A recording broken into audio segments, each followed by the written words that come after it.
तर फ्रेंड्स मी आता स्कूलमधून आलेली आहे. मी स्कूलचा अनुभव करते हो. तर चला करूया.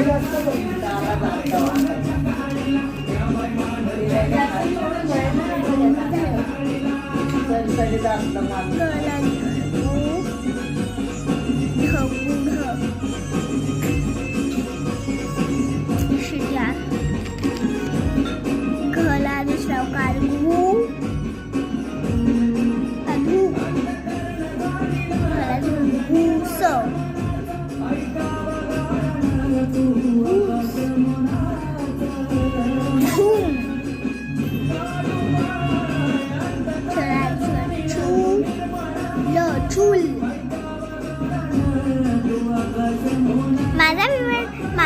आता माझा अभ्यास झाला आहे. माझा व्हिडिओ आवडला असेल लाईक करा, शेअर करा, सबस्क्राईब करा. बाय.